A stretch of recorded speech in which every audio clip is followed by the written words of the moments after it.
வணக்கம் நண்பர்களே. மகாபாரதத்தின் இணையற்ற மாவீரன் அர்ஜுனனின் வீரதீரச் செயல்கள், அவனது மாபெரும் யுத்தங்கள் மற்றும் அவன் ஏன் மகாபாரதத்தின் மிகச்சிறந்த வீரன் என்பதை விவரிக்கும் விரிவான தொகுப்பினை இந்த பதிவில் கொடுக்கப்பட்டுள்ளன. பாண்டு மற்றும் குந்தி தேவிக்கு தேவர்களின் அரசனான இந்திரனின் அருளால் பிறந்தவன் அர்ஜுனன். பிறப்பிலேயே தெய்வீக அம்சமும் வில்வித்தையில் ஈடு இணையற்ற திறனும் அவனுக்கு விதிக்கப்பட்டிருந்தது. அர்ஜுனன் என்ற பெயருக்கு தூய்மையானவன் அல்லது களங்கமற்றவன் என்று பொருள். இவனை பார்த்தன், தனஞ்சயன், குடாகேசன், சவ்யசாசி என பல பெயர்களில் அழைப்பர். அவனது சிறப்பு பெயரான சவ்யசாசி என்பதன் அர்த்தம் இரண்டு கைகளாலும் சமமான வேகத்திலும் துல்லியத்திலும் அம்புகளை எய்யக்கூடியவன் என்பதாகும். இது மகாபாரதத்தில் வேறு எந்த வீரனுக்கும் இல்லாத தனித்திறன். துரோணாச்சாரியாரின் குருகுலத்தில் அர்ஜுனனின் ஏகாகிரதா, முழுமையான கவனம் அனைவரையும் வியக்க வைத்தது. மரத்தில் இருந்த மரப்பறவையின் கண்ணை மட்டும் குறிபார்த்த புகழ்பெற்ற சம்பவம் அவனது கவனக்குவிப்பிற்கு சிறந்த உதாரணம். ஒரு நாள் இரவில் விளக்கு அணைந்த பிறகும் இருட்டில் உணவு உண்பதை கவனித்த அர்ஜுனன், கைகளுக்கு இலக்கு தெரிந்தால் இருட்டிலும் அம்பெய்யலாம் என உணர்ந்து இரவில் வில்வித்தை பழகினான். அவனது இந்த அயராத பயிற்சியை கண்ட துரோணாச்சாரியார், உலகில் உன்னை விடச் சிறந்த வில்லாளி எவரும் இருக்க மாட்டார்கள் என அவனுக்கு வாக்களித்தார்.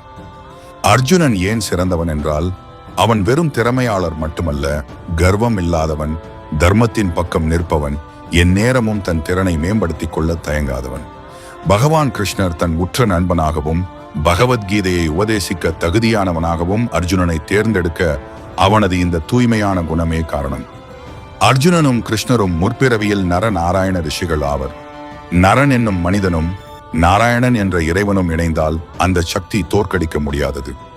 எந்த ஒரு சோர்வும் இல்லாமல் பல நாட்கள் தொடர்ந்து போர் புரியும் அசாத்திய உடல் வலிமையும் மன உறுதியும் அர்ஜுனனுக்கு இருந்தது. இவன் குடாகேசன், அதாவது தூக்கத்தை வென்றவன் ஆவான்.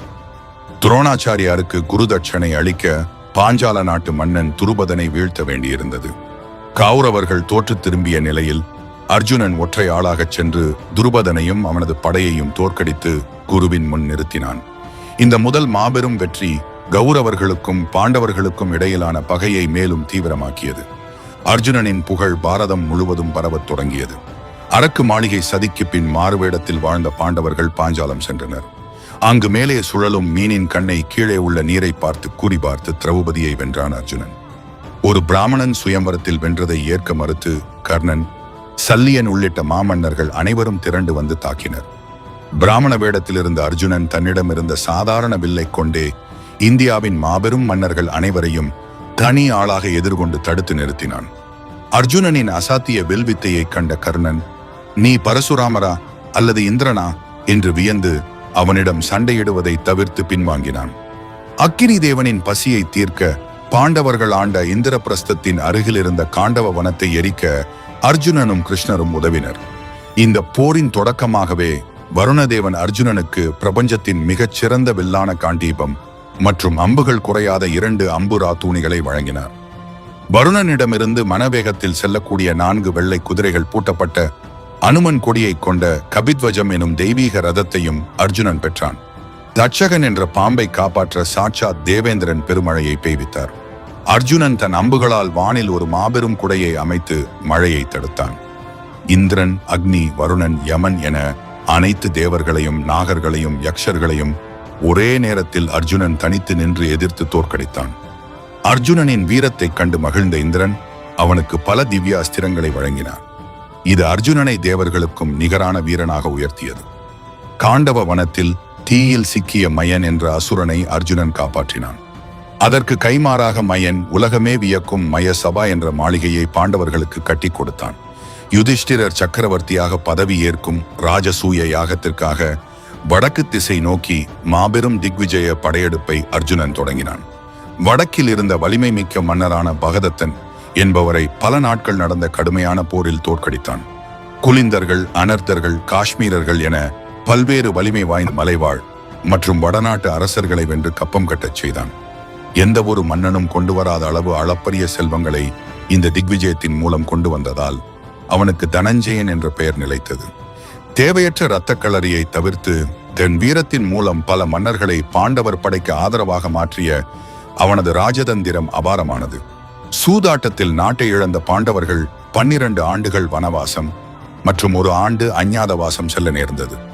வரவிருக்கும் மாபெரும் போரில் கௌரவ படையில் உள்ள பீஷ்மர், துரோணர், கர்ணனை வெல்ல சாதாரண ஆயுதங்கள் போதாது என்பதை அர்ஜுனன் உணர்ந்தான்.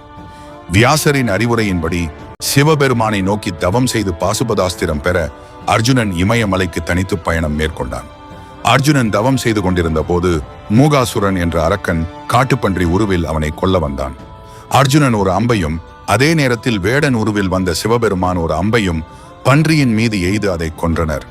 யார் பன்றியை கொன்றது என்ற வாக்குவாதத்தில் வேடனுக்கும் அர்ஜுனனுக்கும் இடையே மாபெரும் போர் மூண்டது. அர்ஜுனன் தனது கணைகள் அனைத்தையும் எய்தான். ஆனால் அவை அனைத்தும் வேடனின் மீது பட்டு மலர்களாக மாறின. வில், வாள் என அனைத்தும் உடைந்த பின் வெறும் கைகளால் அந்த வேடனுடன் மற்போர் செய்தான் அர்ஜுனன். இறுதியில் வேடன் சிவனாக காட்சியளித்தார். ஈஸ்வரனோடு நேரடியாக மற்போர் செய்து அவரை வீழ்த்துவதற்கு போராடிய அர்ஜுனனின் வீரத்தை கண்டு வியந்த சிவன் அண்டத்தையே அழிக்கும் பாசுபதாஸ்திரத்தை அவனுக்கு வழங்கினார். பின்னர் தேவேந்திரனின் அழைப்பை ஏற்று அவனது தேரில் இந்திரலோகத்திற்கு அர்ஜுனன் பயணம் செய்தான். சொர்க்கத்தில் 5 ஆண்டுகள் தங்கியிருந்த அர்ஜுனன் சித்திரசேனன் என்ற கந்தர்வனிடம் இசை மற்றும் நாட்டியம் கற்றுக்கொண்டான். வைஷ்ணவாஸ்திரம் போன்ற பல பிரம்மாண்டமான தெய்வீக அஸ்திரங்களை தேவர்களிடமிருந்து அங்கு அவன் பெற்று பயிற்சி செய்தான். இந்திரலோகத்தில் ஊர்வசியின் காதலை மறுத்ததால் 1 வருடம் திருநங்கையாக மாறுவாய் என்ற சாபத்தை பெற்றான். இதுவே அஞ்ஞாத வாசத்தில் அவனுக்கு உதவியது. சொர்க்கத்தில் தனக்கு கல்வி அளித்ததற்கு குருதட்சணையாக தேவர்களுக்கே பெரும் அச்சுறுத்தலாக இருந்த அசுரர்களை அழிக்கும்படி இந்திரன் அர்ஜுனனிடம் கேட்டார். கடலுக்கு அடியில் வாழ்ந்து வந்த துளைக்க முடியாத கவசம் அணிந்தவர்களான நிவாதகவசர்கள் என்ற 3 கோடி அசுரர்களை அழிக்க அர்ஜுனன் புறப்பட்டான். அசுரர்கள் மாய வித்தைகளை பயன்படுத்தி இருளை உருவாக்கி தாக்கினர். அர்ஜுனன் சப்தவேதி வித்தையை பயன்படுத்தி சத்தம் வரும் திசையை நோக்கி மாயாஸ்திரங்களை எய்து இருளை போக்கினான். மோகினி அஸ்திரம் மற்றும் ரௌத்ராஸ்திரம் ஆகியவற்றை பிரயோகித்து தேவர்களாலேயே தோற்கடிக்க முடியாத அந்த அசுர கூட்டத்தை ஒட்டுமொத்தமாக அழித்தான். அதன் பின் ஹிரண்யபுரம் என்ற பறக்கும் நகரத்தில் வாழ்ந்து வந்த காலகேயர்கள் என்ற அரக்கர்களையும் அழித்து சொர்க்கத்தின் பாதுகாவலனாக திகழ்ந்தான். மனிதனாக பிறந்த ஒருவன் தேவர்களை அசுரர்களிடமிருந்து காப்பாற்றியது அர்ஜுனனின் வீரத்தின் உச்சத்தை காட்டும் வரலாற்று நிகழ்வாகும். வனவாசத்தின் போது பாண்டவர்களை அவமானப்படுத்த நினைத்த துரியோதனன் கோஷ யாத்திரை மேற்கொண்டான். ஆனால் அங்கே சித்திரசேனன் என்ற கந்தர்வனுடன் ஏற்பட்ட போரில் கௌரவ படை சிதறியோடியது. துரியோதனன் கந்தர்வர்களால் சிறைப்பிடிக்கப்பட்டான். தர்மரின் கட்டளைப்படி தன்னை அவமானப்படுத்த வந்த எதிரியான துரியோதனனை காப்பாற்ற அர்ஜுனன் களமிறங்கினான். தனது குருவான சித்திரசேனுடனேயே போர் புரிந்து அவனை பணிய வைத்து அர்ஜுனன் துரியோதனனை விடுவித்தான். இது அவனது தர்ம சிந்தனையையும் ஈடு இணையற்ற ஆற்றலையும் காட்டியது. அஞ்ஞாத வாசத்தின் போது பாண்டவர்கள் விராட நாட்டு அரண்மனையில் மாறுவேடத்தில் வாழ்ந்தனர். அர்ஜுனன் ஊர்வசியின் சாபத்தை பயன்படுத்தி பெருகண்ணளை என்ற திருநங்கை உருவத்தில் விராட மன்னனின் மகளான உத்தரைக்கு நடன ஆசிரியராக பணியாற்றினான். பாண்டவர்கள் அங்குதான் இருப்பார்கள் என சந்தேகித்த கௌரவர்கள் விராட நாட்டின் பசுக்களை கவர்ந்து செல்ல மாபெரும் படையுடன் வந்தனர். விராட நாட்டின் இளவரசன் உத்தரகுமாரன் கௌரவ படையை கண்டு பயந்து தேரிலிருந்து குதித்து ஓடினான். பெருகண்ணளையாக இருந்த அர்ஜுனன் அவனை தடுத்து நிறுத்தி வன்னி மரத்தில் மறைத்து வைத்திருந்த தனது காண்டீபத்தையும் மற்ற ஆயுதங்களையும் எடுத்தான். உத்தரகுமாரனை தேரோட்டியாக அமரச் செய்து காண்டீபத்தை ஏந்தியபடி ஔரவ படையின் முன் அர்ஜுனன் வந்து நின்றான். அவனது தேவதத்த சங்கின் முழக்கத்தை கேட்டதுமே துரோணரும் பீஷ்மரும் எதிரில் நிற்பது அர்ஜுனன் தான் என்பதை உணர்ந்து நடுங்கினர். பீஷ்மர், துரோணர், கிருபர், கர்ணன், அஸ்வத்தாமன், துரியோதனன், துச்சாதனன் என மகாபாரதத்தின் மிகச்சிறந்த வீரர்கள் அனைவரும் ஒரே இடத்தில் இருந்தனர். அர்ஜுனன் ஒற்றை ஆளாக அவர்களை எதிர்கொண்டான். அர்ஜுனனின் தந்திரம் என்னவென்றால் எதிரிகளை ஒன்று சேர விடாமல் ஒவ்வொருவரையும் தனித்தனியாக பிரித்து தாக்கியதே ஆகும். முதலில் கர்ணனை எதிர்கொண்டான். அர்ஜுனனின் சரமாரியான அம்புகளை தாங்க முடியாமல் கர்ணன் போர்க்களத்தை விட்டு தப்பி ஓடினான். பின்பு துரோணரையும் கிருபாச்சாரியாரையும் தனது குரு என்ற மரியாதையுடன் அதே நேரம் அவர்களை செயலற்றவர்களாக்கி தோற்கடித்தான். இறுதியாக பீஷ்மருடன் நடந்த கடுமையான மோதலில் விண்ணும் மண்ணும் அதிரும் வகையில் அஸ்திரங்களை பொழிந்து அவரையும் பின்வாங்கச் செய்தான். முழு கௌரவ படையையும் ஒரே ஆளாக நின்று வீழ்த்திய பின் சம்மோகன ஆஸ்திரத்தை, அதாவது மயக்க அஸ்திரம் ஏவி ஒட்டுமொத்த படையையும் தூங்கச் செய்தான். தூங்கிய கௌரவ வீரர்களின் ஆடைகளை உத்தரகுமாரனை விட்டு அறுத்து வரச் செய்து தனது வெற்றியின் அடையாளமாக அரண்மனைக்கு திரும்பினான். மகாபாரதத்தில் அர்ஜுனன் ஏன் சிறந்த வீரன் என்பதற்கு விராட போர் ஒன்றே போதும். சமாதான பேச்சுக்கள் தோல்வியடைந்த நிலையில் குருக்ஷேத்திர போர் தவிர்க்க முடியாததானது. கிருஷ்ணரின் உதவியை நாடிச் சென்ற போது நிராயுதபாணியான கிருஷ்ணரையா அல்லது ஆயுதம் ஏந்திய பல லட்சம் நாராயணி படையையா தேர்ந்தெடுப்பது என்ற நிலை வந்தது. அர்ஜுனன் எந்த தயக்கமுமின்றி ஆயுதம் ஏந்தாத கிருஷ்ணரை தனது வழிகாட்டியாக தேர்ந்தெடுத்தான். இது அவனது அறிவாற்றலையும் பக்தியையும் காட்டியது. போரின் முதல் நாள் தனது தாத்தா பீஷ்மர், குரு துரோணர், சகோதரர்களான கௌரவர்களை எதிரிகளாக கண்ட அர்ஜுனன் கலங்கினான். எனது உறவினர்களை கொன்று எனக்கு அரசு வேண்டாம் என்று கூறி காண்டீபத்தை கீழே வழுவ விட்டான். இது அர்ஜுன விஷாத யோகம் எனப்படுகிறது. மனித குலத்தின் மிகச்சிறந்த தத்துவ நூலான பகவத்கீதையை அர்ஜுனனுக்கு தேர்தட்டில் வைத்து கிருஷ்ணர் உபதேசித்தார். கிருஷ்ணரின் விஸ்வரூப தரிசனத்தை கண்ட அர்ஜுனன் பிறப்பு இறப்பு அனைத்தும் இறைவனின் செயல், தான் ஒரு கருவி மட்டுமே என்பதை உணர்ந்தான். உன் வார்த்தைப்படி செய்கிறேன் என்று கூறி காண்டீபத்தை மீண்டும் கையில் எடுத்தான் அர்ஜுனன். போரின் முதல் 9 நாட்களில் அர்ஜுனன் கௌரவ படையை நாசமாக்கினான். ஆனால் பீஷ்மரை கொல்ல மனமில்லாமல் அவருடன் மட்டும் மென்மையாக போரிட்டான். பீஷ்மர் பாண்டவ படையை சின்னாபின்னமாக்குவதைக் கண்ட கிருஷ்ணர் கோபமடைந்து ஆயுதம் எடுக்க மாட்டேன் என்ற சபதத்தை மீறி தேரின் சக்கரத்தை எடுத்து பீஷ்மரை கொல்ல பாய்ந்தார். கிருஷ்ணரின் காலில் விழுந்த அர்ஜுனன் நானே பீஷ்மரை வீழ்த்துவேன் என உறுதியளித்து அவரை தடுத்து நிறுத்தினான். 10ஆம் நாள் போரில் சிகண்டியை முன்னிறுத்தி அர்ஜுனன் பீஷ்மரை எதிர்கொண்டான். பெண்ணாக பிறந்து ஆணாக மாறிய சிகண்டியின் மீது அம்பெய்ய மாட்டேன் என்பது பீஷ்மரின் சபதம். சிகண்டியின் பின்னிருந்து அர்ஜுனன் எய்த ஆயிரக்கணக்கான அம்புகள் பீஷ்மரின் கவசத்தை துளைத்து அவர் உடலின் அங்குலம் விடாமல் தைத்தன. மகாபாரதத்தின் மாபெரும் பீஷ்மர் அர்ஜுனனின் அம்புகளால் உருவாக்கப்பட்ட அம்பு படுக்கையில் சாய்ந்தார். 12ஆம் நாள் போரில் சுப்ரதீகம் என்ற பிரம்மாண்டமான மற்றும் ஆக்ரோஷமான யானை மீது ஏறி வந்த பகதத்தனை அர்ஜுனன் எதிர்கொண்டான். பகதத்தன் ஏவிய வைஷ்ணவாஸ்திரத்தை கிருஷ்ணர் தன் மார்பில் தாங்கி மாலையாக மாற்றினார். அதைத் தொடர்ந்து அர்ஜுனன் பிறை வடிவ அம்பால் பகதத்தனை வீழ்த்தினான். துரோணர் கௌரவ படை தளபதியானதும் பாண்டவர்களை வீழ்த்த சக்கர வியூகம் என்ற தற்காப்பு தாக்குதல் வியூகத்தை அமைத்தார். சக்கர வியூகத்தை உடைக்க பாண்டவ படையில் அர்ஜுனனுக்கும் கிருஷ்ணருக்கும் பிரத்யும்னனுக்கும் அர்ஜுனன் மகன் அபிமன்யுவுக்கும் மட்டுமே தெரியும். அர்ஜுனனை சக்கர வியூகத்திலிருந்து திசை திருப்ப சம்சப்தகர்கள் என்ற தற்கொலை படையை கௌரவர்கள் பயன்படுத்தினர். சுசர்மன் தலைமையிலான பல்லாயிரக்கணக்கான சம்சப்தகர்களை அர்ஜுனன் போர்க்களத்தின் ஒரு முனையில் தனித்து நின்று அழித்துக் கொண்டிருந்தான். இந்த சதியை அறியாத அர்ஜுனன் சுசர்மன் படையை அழித்து முடிப்பதற்குள் சக்கர வியூகத்திற்குள் நுழைந்த அவனது மகன் அபிமன்யு பல மாவீரர்களால் சூழப்பட்டு அநியாயமாக கொல்லப்பட்டான். மாலை முகாமுக்கு திரும்பிய அர்ஜுனன் தன் ஆசை மகனின் மரணச் செய்தியை கேட்டு கதறி துடித்தான். அவனது துயரம் அளப்பரிய கோபமாக மாறியது. நாளை சூரிய அஸ்தமனத்திற்குள் என் மகன் மரணத்திற்கு காரணமான ஜெயத்ரதனை கொல்வேன், இல்லையேல் தீக்குளித்து உயிரை விடுவேன் என்று மகாபாரதத்தின் மிக கொடூரமான சபதத்தை அர்ஜுனன் ஏற்றான். இதை கேட்ட கௌரவ முகாமுக்குள் மரண பயம் தோற்றிக் கொண்டது. மறுநாள் ஜெயத்ரதனை காப்பாற்றினால் அர்ஜுனன் தீக்குளிப்பான், போர் எளிதாக முடிந்துவிடும் என அவர்கள் கணக்கிட்டனர். துரோணர், கிருபர், கர்ணன், அஸ்வத்தாமன் என முழு கௌரவ படையும் ஜெயத்ரதனை பாதுகாக்க பத்ம வியூகம் மற்றும் சூசி வியூகம் என பல அடுக்குகளாக அரண் அமைத்து நின்றனர். 14வது நாள் காலை சூரியன் உதித்தது. அர்ஜுனனின் தேரை கிருஷ்ணர் கௌரவ படைக்குள் செலுத்தினார். அன்று அர்ஜுனனின் ருத்ர தாண்டவத்தை கண்ட கௌரவ படை இலைகளாகச் சருகி விழுந்தது. எதிர்ப்பட்ட ஒவ்வொரு வீரனையும் ஈவிரக்கமின்றி வெட்டி சாய்த்தான். துரோணரின் காவலை உடைத்துக் கொண்டு வியூகத்தின் உள்ளே புகுந்த அர்ஜுனன் ஒரு நாளைக்குள் பல அசௌஹினி படைகளை தனித்து நின்று துவம்சம் செய்தான். அர்ஜுனனின் வேகம் தடையின்றி செல்வதைக் கண்ட கர்ணன் உள்ளிட்ட பெரும் வீரர்கள் அவனை தடுக்க முயன்றும் அர்ஜுனனின் காண்டீபத்தின் முன் அவர்கள் நிலைக்க முடியவில்லை. சூரியன் மறையும் நேரம் நெருங்கியது. ஆனால் ஜெயத்ரதன் இன்னும் பல அடுக்கு பாதுகாப்புடன் தொலைவில் இருந்தான். கிருஷ்ணர் தனது சுதர்சன சக்கரத்தால் சூரியனை மறைத்து போலி அஸ்தமனத்தை உருவாக்கினார். கௌரவர்கள் அர்ஜுனன் தோற்றுவிட்டான் என ஆர்ப்பரித்தனர். பயம் நீங்கி ஜெயத்ரதன் எட்டி பார்த்த அந்த வினாடி கிருஷ்ணர் சக்கரத்தை விலக்கினார். மீண்டும் சூரியன் பிரகாசித்தது. பார்த்தா தயங்காதே, அம்பு எய் என கிருஷ்ணர் கட்டளையிட்டவுடன் அர்ஜுனனின் பாசுபதாஸ்திரம் பாய்ந்து சென்று ஜெயத்ரதனின் தலையை கொய்தது. ஜெயத்ரதனின் தலை தரையில் விழுந்தால் வெடித்தவனின் தலையும் சுக்குநூறாக வெடிக்கும் என்ற வரம் இருந்தது. எனவே அர்ஜுனன் தொடர்ந்து பல அம்புகளை எய்து அந்த தலையை ஜெயத்ரதனின் தந்தை மடியிலேயே விழச் செய்தான்.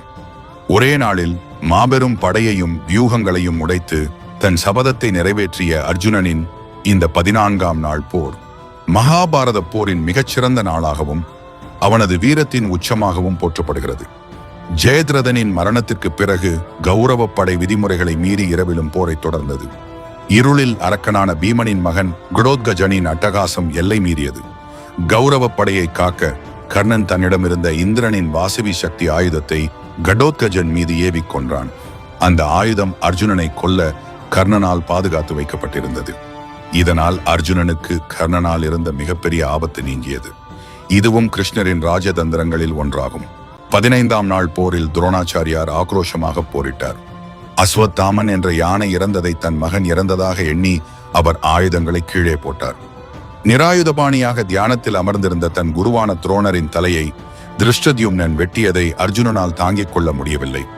இதை அவன் கடுமையாக எதிர்த்தான்.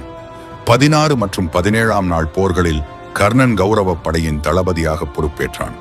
அர்ஜுனனுக்கும் கர்ணனுக்கும் இடையிலான பல காலப்பகை முடிவுக்கு வரும் நேரம் நெருங்கியது. அர்ஜுனனின் தேர் சாரதியாக கிருஷ்ணரும் கர்ணனின் தேர் சாரதியாக சல்லியனும் இருந்தனர். இரு பெரும் வீரர்களும் நேருக்கு நேர் மோதிக்கொண்டனர்.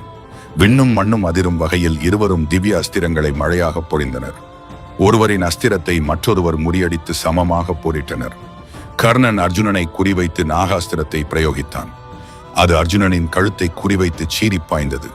கிருஷ்ணர் தேரை ஒரு அடி கீழே அழுத்த அர்ஜுனனின் தலையை கொய்ய வந்த நாகாஸ்திரம் அவனது கிரீடத்தை தட்டிச் சென்று உயிரை காத்தது. போரின் உச்சகட்டத்தில் பரசுராமரின் சாபப்படி கர்ணனுக்கு தான் கற்ற பிரம்மாஸ்திரத்தின் மந்திரம் மறந்து போனது. அதே நேரத்தில் பூமாதேவியின் சாபத்தால் கர்ணனின் தேர் சக்கரம் சகதியில் சிக்கிக் கொண்டது. தேரை விட்டு இறங்கி சக்கரத்தை தூக்க கர்ணன் முயன்றான். தேர் சக்கரத்தை தூக்கும் வரை அம்பு எய்யாதே, இது தர்மம் அல்ல என்று கர்ணன் அர்ஜுனனிடம் கூறினான். அப்போது கிருஷ்ணர் அபிமன்யுவை நிராயுத பாணியாக கொன்றபோது எங்கே போனது தர்மம்? திரௌபதியை துகிலுரித்த போது எங்கே போனது தர்மம் என்று கர்ணனின் கடந்த கால தவறுகளை பட்டியலிட்டார். கிருஷ்ணரின் வார்த்தைகளால் கோபமடைந்த அர்ஜுனன் அஞ்சலிகாஸ்திரத்தை பிரயோகித்து கர்ணனின் தலையை கொய்தான். மாவீரன் கர்ணன் வீழ்ந்தான். 18ஆம் நாள் போரில் சல்லியனை தர்மரும் துரியோதனனை பீமனும் வீழ்த்தினர். குருக்ஷேத்திர போர் பாண்டவர்களின் வெற்றியுடன் முடிவுக்கு வந்தது. ஆனால் பழிவாங்கும் வெறியுடன் அஸ்வத்தாமன் இரவில் பாண்டவர்களின் பாசறைக்குள் நுழைந்து தூங்கிக் கொண்டிருந்த பாண்டவர்களின் 5 மகன்களையும் திரௌபதியின் சகோதரன் திருஷ்டத்யும்னனை கொடூரமாக கொன்றான். தன் மகன்களை கொன்ற அஸ்வத்தாமனை பழிவாங்க அர்ஜுனன் அவனை துரத்திச் சென்றான். பயந்து போன அஸ்வத்தாமன் உலகையே அழிக்கக்கூடிய பிரம்ம சிரசு என்ற மகா அஸ்திரத்தை அர்ஜுனன் மீது ஏவினான். அதனை தடுக்க அர்ஜுனனும் தன்னுடைய பிரம்ம சிரசு அஸ்திரத்தை ஏவினான். 2 பேரழிவு கணைகளும் மோதினால் உலகம் அழிந்துவிடும் என்பதால் வியாசர் குறுக்கிட்டார். அஸ்திரங்களை திரும்பப் பெறும்படி வியாசர் இருவரிடமும் கூறினார். அர்ஜுனன் தான் ஏவிய அஸ்திரத்தை உடனே தனது கட்டுப்பாட்டிற்குள் கொண்டு வந்து திரும்ப பெற்றான். ஆனால் அஸ்வத்தாமனுக்கு அஸ்திரத்தை திரும்பப் பெறத் தெரியாததால் அதனை உத்தரையின் கர்ப்பத்தில் இருந்த அபிமன்யுவின் வாரிசு மீது திசை திருப்பினான். கிருஷ்ணர் அந்த சிசுவை காப்பாற்றினார். நெறிதவறிய அஸ்வத்தாமனின் நெற்றியில் இருந்த மணியை அர்ஜுனன் பறித்து அவனுக்கு மரணமில்லா பெருவியாதி சாபத்தை பெற்றுத் தந்தான். போர் முடிந்து யுதிஷ்டிரர் அஸ்தினாபுரத்தின் மன்னரானார். போரில் ஏற்பட்ட பாவங்களை போக்க அஸ்வமேத யாகம் செய்ய வியாசர் அறிவுறுத்தினார். யாக குதிரை செல்லும் நாடுகளை எல்லாம் வென்று அல்லது நட்பு பாராட்டி கப்பம் பெற குதிரையின் பாதுகாவலனாக அர்ஜுனன் நியமிக்கப்பட்டான். குதிரை முதலில் திரிகர்த்த தேசத்திற்கு சென்றது. குருக்ஷேத்திரத்தில் சூசர்மனை இழந்த அவனது மகன்கள் குதிரையை பிடித்து அர்ஜுனனுடன் போரிட்டனர். இரத்தக்களரியை தவிர்க்க நினைத்த அர்ஜுனன் அவர்களை கொல்லாமல் தோற்கடித்து யுதிஷ்டிரரின் யாகத்திற்கு வரும்படி அழைப்பு விடுத்தான். குதிரை பிரக்ஜோதிஷபுரத்திற்கு சென்றது. பகதத்தனின் மகன் வஜ்ரதத்தன் யானைப்படையுடன் வந்து அர்ஜுனனை எதிர்த்தான். 3 நாட்கள் நடந்த கடுமையான போரில் அர்ஜுனன் அவனது படையை வீழ்த்தி அவனையும் யாகத்தில் கலந்து கொள்ளச் செய்தான். ஜெயத்ரதனின் சிந்து நாட்டுக்கு குதிரை சென்ற போது அவனது ஆதரவாளர்கள் அர்ஜுனனை ஆக்ரோஷமாக தாக்கினர். ஜெயத்ரதனின் மனைவி துச்சலை தன் பேரனுடன் வந்து அர்ஜுனனிடம் கண்ணீர் விட்டு போரை நிறுத்தும்படி வேண்டினாள். சகோதரியின் கண்ணீரை கண்ட அர்ஜுனன் ஆயுதங்களை கீழே வைத்து சிந்து நாட்டை மன்னித்து அவர்களுக்கு அபயம் அளித்தான். குதிரை மணிப்பூர் தேசத்திற்கு சென்றது. அங்கே அர்ஜுனனின் சொந்த மகனான பப்ருவாகனன் ஆட்சி செய்து வந்தான். இவன் அர்ஜுனனுக்கும் சித்ராங்கதைக்கும் மகனாக பிறந்தான். தந்தை என்ற பாசத்தில் பப்ருவாகனன் போரிடாமல் வரவேற்றான். ஆனால் அர்ஜுனன் சத்திரிய தர்மப்படி யாக குதிரையை பிடித்தால் போரிட்டு தான் தீர வேண்டும் என கட்டளையிட்டான். வேறு வழியின்றி பப்ருவாகனன் அர்ஜுனனுடன் போரிட்டான். பீஷ்மரை கொன்ற கர்ம வினையால் மகனின் அம்பால் அர்ஜுனன் போர்க்களத்தில் மயங்கி விழுந்தான். அர்ஜுனனின் மற்றொரு மனைவியான உலூபி அங்கு வந்து தன்னிடமிருந்த சஞ்சீவினி என்ற நாகமணியை பயன்படுத்தி அர்ஜுனனை மீண்டும் எழுப்பினாள். தன் மகனின் வீரத்தைக் கண்டு அர்ஜுனன் பெருமிதம் கொண்டான். இந்த நிகழ்வு எப்பேற்பட்ட மாவீரனுக்கும் கர்வம் கூடாது என்ற பாடத்தை அர்ஜுனனுக்கு கற்பித்தது. இறுதியாக குதிரை மகத நாட்டுக்குச் சென்றது. ஜராசந்தனின் பேரனான மேகசந்தி அர்ஜுனனுடன் கடுமையான போரிட்டான். அவனது அனைத்து ஆயுதங்களையும் முறியடித்து தேரை அழித்து அவனையும் கொல்லாமல் அர்ஜுனன் தன் வசப்படுத்தினான். ஓராண்டு கால திக்விஜயத்தை வெற்றிகரமாக முடித்து பாரதம் முழுவதையும் பாண்டவர்களின் குடையின் கீழ் கொண்டு வந்து அஸ்தினாபுரத்திற்கு அர்ஜுனன் திரும்பினான். மகாபாரதத்தில் பல மாவீரர்கள் இருந்தாலும் அர்ஜுனனே தலை சிறந்தவனாக போற்றப்படுவதற்கு அவனது நற்பண்புகளே முக்கிய காரணம். அர்ஜுனனின் கவனம் எப்போதும் இலக்கின் மீது மட்டுமே இருந்தது. பறவையின் கண்கதையாகட்டும், திரௌபதியின் சுயம்பரமாகட்டும், அவனது பார்வையில் வேறு எதுவும் சிதறவில்லை. தன்னை உலகின் சிறந்த வீரன் என்று ஒருபோதும் அவன் நினைத்ததில்லை. துரோணரிடம் வில்வித்தை, சிவனிடம் பாசுபதம், இந்திரனிடம் அஸ்திரங்கள், சித்திரசேனனிடம் இசை என சாகும் வரை கற்றுக்கொண்டே இருந்தான். தனிப்பட்ட பகையை விட தர்மமே அவனுக்கு பெரிதாக இருந்தது. வனவாசத்தில் தன்னை கொல்ல வந்த துரியோதனனை கந்தர்வர்களிடமிருந்து காப்பாற்றியது இதற்கு சிறந்த உதாரணம். எதிரியாகவே இருந்தாலும் அவர்கள் சரணடைந்தாலோ அல்லது நிராயுதபாணியாக இருந்தாலோ அர்ஜுனன் அவர்கள் மீது அம்பு எய்ததில்லை. தன்னை எதிர்த்து போரிட்ட போதும் பீஷ்மர் மற்றும் துரோணர் மீது அர்ஜுனன் வைத்திருந்த மரியாதையும் பக்தியும் கொஞ்சமும் குறையவில்லை. இந்திரலோகத்தில் ஊர்வசி போன்ற தேவதையே வந்து தன்னை அர்ப்பணித்த போதும் அவளை தாயாக பார்த்து சாபத்தை ஏற்ற அவனது புலனடக்கம் ஈடு இணையற்றது. வெற்றி பெற்றால் அதீத கர்வம் கொள்வதுமில்லை, தோற்றால் துவண்டு போவதுமில்லை. அனைத்தையும் கிருஷ்ணரின் பாதங்களில் சமர்ப்பிக்கும் மனப்பக்குவம் அவனுக்கு இருந்தது. அர்ஜுனன் எப்போதும் கிருஷ்ணருடன் இணைந்தே செயல்பட்டான். இறைவனின் வழிகாட்டுதலுக்கு தன்னை முழுமையாக உட்படுத்திக் கொண்டதால் அவன் வீழ்ச்சியடையவில்லை. கிருஷ்ணர் அவனுக்கு வழங்கிய பகவத்கீதை அர்ஜுனனை வெறும் போர் வீரனாக மட்டுமின்றி வாழ்க்கையின் தத்துவங்களை உணர்ந்த ஒரு ஞானியாகவும் உயர்த்தியது. யதுகுலம் அழிந்து கிருஷ்ணர் வைகுண்டம் சென்ற செய்தி கேட்டவுடன் அர்ஜுனனின் வில்லான காண்டீபம் தனது தெய்வீக சக்தியை இழந்தது. கிருஷ்ணர் இல்லாத உலகத்தில் வாழ விரும்பாத பாண்டவர்கள் அரச பொறுப்பை பரீட்சித்திடம் ஒப்படைத்துவிட்டு சொர்க்கத்தை நோக்கி இமயமலையில் நடந்தனர். இந்த இறுதி பயணத்தின் போது அர்ஜுனனால் ஒரு சாதாரண திருடர்கள் கூட்டத்திடமிருந்து யாதவ பெண்களை காப்பாற்ற முடியவில்லை. காலம்தான் எல்லாவற்றையும் தீர்மானிக்கிறது. என் சக்தி கிருஷ்ணரால் வந்தது, அவர் சென்றதும் அதுவும் சென்றுவிட்டது என்பதை அர்ஜுனன் உணர்ந்தான். வழியில் அக்னி தேவன் தோன்றி காண்டீபத்தையும் அம்புரா தூணியையும் மீண்டும் வருணனிடமே ஒப்படைக்கும்படி கூறினார். அர்ஜுனன் அவற்றை கடலில் வீசி தன் வீரத்திற்கான கருவிகளை துறந்தான். இமயமலை பயணத்தில் திரௌபதி, சகாதேவன், நகுலனுக்கு அடுத்தபடியாக அர்ஜுனன் சுருண்டு விழுந்து உயிர் துறந்தான். அவனது வீழ்ச்சிக்கு காரணம் நான் ஒரே நாளில் எதிரிப்படை அனைத்தையும் அழிப்பேன் என்று அவன் கொண்டிருந்த சிறு கர்வம் என தர்மர் குறிப்பிட்டார். இறந்த பிறகு சொர்க்கத்தை அடைந்த அர்ஜுனன் அங்கு கிருஷ்ணருடன் இணைந்து தேவர்களோடு வீற்றிருந்தான். மகாபாரதம் என்ற மாபெரும் இதிகாசத்தின் அச்சாணியாக செயல்பட்டவன் அர்ஜுனன். கர்ணனுக்கு கவசம் இருந்தது, பீமனுக்கு அசாத்திய பலம் இருந்தது, துரியோதனனுக்கு பெரிய படை இருந்தது. ஆனால் அர்ஜுனனுக்கு தர்மமும் கிருஷ்ணரும் இருந்தனர். அவன் தனி மனிதனாக நின்று எண்ணற்ற தேவர்கள், கந்தர்வர்கள், அசுரர்கள் மற்றும் மாபெரும் மன்னர்களை தோற்கடித்துள்ளான். அவனது வில்லின் நான் ஒலிக்கும் சத்தம் கேட்டாலே எதிரிகளின் படையில் மரண பயம் உருவாகும் அளவிற்கு அவனது வீரம் இருந்தது. ஆனால் அந்த வீரம் அவனுக்குள் எந்தவித அகங்காரத்தையும் விதைக்கவில்லை என்பதே அவனது மிகப்பெரிய சாதனை. ஒரு சிறந்த மனிதன் எப்படி இருக்க வேண்டும், ஒரு மாணவன் எப்படி இருக்க வேண்டும், ஒரு நண்பன் எப்படி இருக்க வேண்டும் என்பதற்கு அர்ஜுனன் ஒரு வாழும் உதாரணம். அவனுக்குள் பலவீனங்களும் இருந்தன. உணர்ச்சி வசப்படுதல், சில நேரங்களில் ஏற்படும் கர்வம். ஆனால் அவற்றை கிருஷ்ணரின் அறிவுரையால் அவன் உடனுக்குடன் சரி செய்து கொண்டான். எங்கு யோகேஸ்வரனான கிருஷ்ணரும் வில்லாளியான பார்த்தனும் இருக்கிறார்களோ அங்கு வெற்றியும் வளமும் நீதியும் நிலைத்திருக்கும் என்பதே கீதையின் இறுதி ஸ்லோகம்.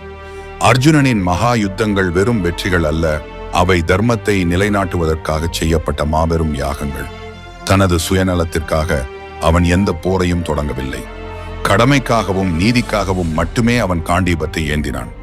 சிவபெருமானிடமே நேருக்கு நேர் நின்று போரிடும் துணிச்சலை கொண்டிருந்த ஒரே மனிதன் அர்ஜுனன் மட்டுமே. அதனால்தான் இன்றும் வில்வித்தை என்றாலோ முழுமையான கவனம் என்றாலோ உலகத்திற்கு முதலில் நினைவுக்கு வரும் பெயர் அர்ஜுனன். அவன் வெறும் புராண கதாபாத்திரம் அல்ல, மனித மனத்தின் தொடர் போராட்டங்களையும் அதில் வெற்றி பெறும் வழியையும் காட்டும் ஒரு குறியீடு.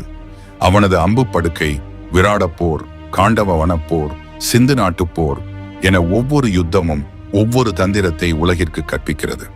கர்ணனின் கொடையோ பீஷ்மரின் சபதமோ எப்படி புகழ் பெற்றதோ அதே போல அர்ஜுனனின் அயராத உழைப்பும் வீரமும் காலங்காலமாக போற்றப்படுகிறது. பாரத போரில் பாண்டவர்கள் வெற்றி பெற்றதற்கு பீமனின் கதாயுதமும் அர்ஜுனனின் காண்டீபமுமே முக்கிய காரணங்கள். தர்மத்தை நிலைநாட்ட ஒருவனுக்கு ஆயுதம் மட்டும் போதாது, அந்த ஆயுதத்தை கையாளும் பக்குவமும் அறநெறியும் தேவை என்பதை அர்ஜுனன் நிரூபித்தான். பகவத்கீதை என்ற ஞான பொக்கிஷம் மனித குலத்துக்கு கிடைக்க காரணமாக இருந்தவன் அர்ஜுனன் ஒருவனே. குருக்ஷேத்திரத்தின் நடுவே அவன் கேட்ட கேள்விகள் இன்று ஒவ்வொரு மனிதனுக்கும் ஏற்படும் வாழ்வியல் குழப்பங்களுக்கான பிரதிபலிப்பாகும். சிறந்த குருவான துரோணர், சிறந்த நண்பனான கிருஷ்ணர், சிறந்த எதிரியான கர்ணன் என அனைவருடனும் அர்ஜுனனின் பயணம் பின்னி பிணைந்திருந்தது. பேடியாக மாறி விராட நாட்டில் நடனம் சொல்லிக் கொடுத்த போதும் அவன் கலங்கவில்லை. மீண்டும் போர்க்களத்தில் நின்ற போதும் அவன் தயங்கவில்லை. அவனது வாழ்க்கை முழுவதும் சோதனைகளும் தியாகங்களும் நிறைந்ததாகவே இருந்தது. ஆனால் அவன் தர்மத்தை ஒருபோதும் கைவிடவில்லை. தன்னால் முடியாதது என்று தெரிந்தால் அதை ஒப்புக்கொள்ளும் நேர்மையும் அதை கற்றுக்கொள்ளும் ஆர்வமும் அர்ஜுனனிடம் மட்டுமே இருந்தது. ஜெயத்ரதனை கொல்வேன் என்று சபதம் செய்த போது தன் உயிரையே பணயம் வைக்கும் அளவிற்கு அவனது உறுதி இரும்பு போன்றதாக இருந்தது. அபிமன்யுவின் மரணத்திற்கு பழி வாங்கியது அவனது தந்தை பாசத்தை காட்டியது. அதே நேரம் அஸ்வத்தாமனை கொல்லாமல் விட்டது அவனது அறத்தை காட்டியது. மகாபாரதத்தின் ஒவ்வொரு பர்வமும் அர்ஜுனனின் பரிணாம வளர்ச்சியை மிக தெளிவாக பதிவு செய்துள்ளது. சிறுவனாக தொடங்கி மாணவனாக, காதலனாக, போர்வீரனாக, தந்தையாக, ஞானியாக அவன் உருமாறிய விதம் வியப்பிற்குரியது. வியாசர் தனது மகாபாரதத்தில் அர்ஜுனனை மனிதனின் மிகச்சிறந்த வடிவமாகவே சித்தரித்துள்ளார். இந்திரலோகத்தில் ஆரம்பைகளுடன் இருந்த போதும் அவனது மனம் காமத்தில் திளைக்கவில்லை. அஸ்திரங்களை கற்பதிலேயே இருந்தது. காண்டீபம் என்ற தெய்வீக வில்லி அவனை தேர்ந்தெடுத்தது தற்செயல் அல்ல. அந்த வில்லை தாங்கும் ஆற்றலும் தகுதியும் அவனுக்கு மட்டுமே இருந்தது. எந்த ஒரு தேரோட்டியும் தன்னிடம் பணிபுரிவதை கீழ்த்தரமாக நினைக்கும் காலத்தில் பிரபஞ்சத்தின் நாயகனான கிருஷ்ணரை தன் தேரோட்டியாக ஏற்றான். நீ ஓட்டு, நான் இலக்கை வீழ்த்துகிறேன் என்று இறைவனிடமே பொறுப்பை ஒப்படைத்த அவனது சரணாகதி தத்துவம் மிக உயர்ந்தது. வெற்றி தனது திறமையால் மட்டும் வந்தது என்று அவன் எண்ணாமல் அது கிருஷ்ணரின் அருளால் கிடைத்தது என்று நம்பினான்.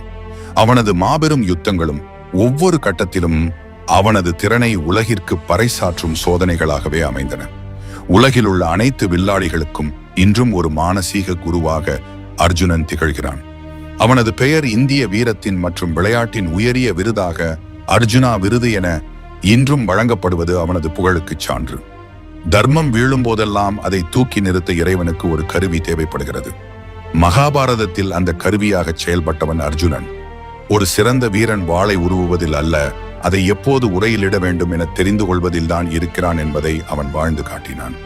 காலங்கள் மாறலாம், யுகங்கள் அழியலாம், ஆனால் அர்ஜுனனின் வில்லின் நானொலியும் அவனது வீரமும் அவனது பெயரும் மகாபாரதம் உள்ளவரை நிலைத்திருக்கும். அவனது மகா யுத்தங்கள் வெறும் கதைகள் அல்ல, அவை மனித குலத்திற்கான வீரத்தின், தர்மத்தின் மற்றும் பக்தியின் வரலாற்று ஆவணங்கள். முடிவில் அனைத்தையும் துறந்து அவன் சொர்க்கத்திற்கு புறப்பட்ட விதம் உலக வாழ்க்கை ஒரு மாயை என்பதையும் உணர்த்தியது. ஈடு இணையற்ற வீரம், குறையாத பக்தி, தடம் மாறாத அறம், இந்த மூன்றும் கலந்த கலவையே தனஞ்சயன் என போற்றப்படும் அர்ஜுனன்.